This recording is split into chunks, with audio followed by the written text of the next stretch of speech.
Chers compatriotes, mon nom c'est Benjamin Poué, président de la Fédération des associations ivoiriennes du Canada, FAIC.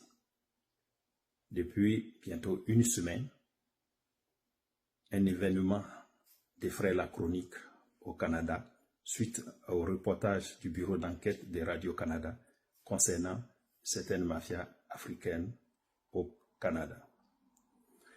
Dès les premières heures, notre représentation diplomatique, son Excellence M. Bafétigui Ouattara, a produit un communiqué. Le dimanche 21 septembre 2025, la Fédération des associations ivoiriennes du Canada a tenu une réunion avec l'ensemble des présidents, des conseillers ainsi que les responsables des structures de la communauté ivoirienne au Canada. C'est le moment pour moi de condamner et de dénoncer avec la dernière énergie ces pratiques inacceptables. En deuxième lieu, je tiens à exprimer notre compassion à toutes les victimes de tous bords. Nous savons très bien que notre communauté au Canada regorge de beaucoup de qualités et de valeurs. C'est pourquoi je tiens à vous appeler au calme. Je comprends les différentes réactions sur les différents réseaux, mais notre rôle, c'est d'aborder et d'affronter cette situation avec lucidité et dans le calme, afin de pouvoir déterminer les voies et moyens pour pouvoir résoudre ce problème, du plus le minimiser. C'est très important que nous puissions aller dans un rang serré en ayant le même langage.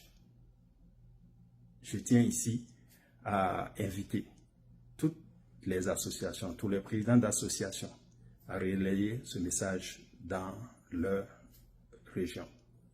Il est important aussi que si vous êtes sollicité, vous puissiez donner l'information de se référer au communiqué de l'ambassade en attendant que les actions que nous sommes en train de faire. Car la fédération, en liaison avec notre représentation diplomatique, est en train de préparer une série de mesures à faire, à prendre et à exécuter afin de pouvoir trouver une solution idoine à cette situation malheureuse. Chers frères, chères sœurs, c'est l'occasion aussi pour nous d'appeler chacun de nous au sens des responsabilités.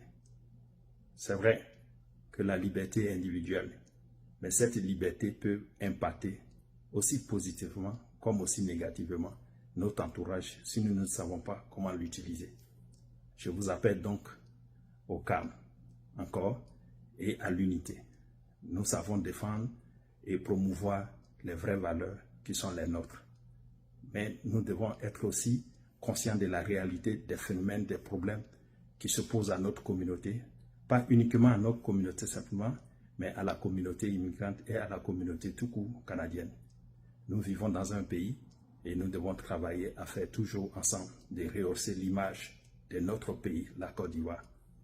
Je sais compter sur vous, je sais compter sur tous, et nous savons que nous pouvons faire de grandes choses dans ce pays pour le rayonnement de notre image, mais également le rayonnement de l'image de notre pays.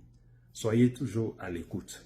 Votre porte-parole ainsi que votre communauté travaillent à pouvoir vraiment vous proposer des actions concrètes pour qu'il y ait suffisamment de sensibilisation au niveau de tous ceux qui aspirent à venir au Canada, mais également pour tous ceux qui sont arrivés au Canada.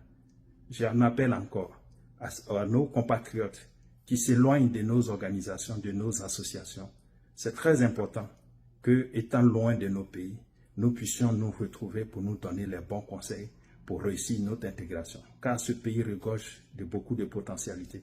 Si nous sommes unis, nous pourrons les saisir et que chacun puisse atteindre réellement son intégration et l'objectif pour lequel il s'est déplacé de la Côte d'Ivoire jusqu'au Canada de la bonne façon. Que Dieu veille sur la Côte d'Ivoire, sur la communauté ivoirienne, que Dieu veille sur le Canada, ce peuple qui nous accueille. Je vous remercie.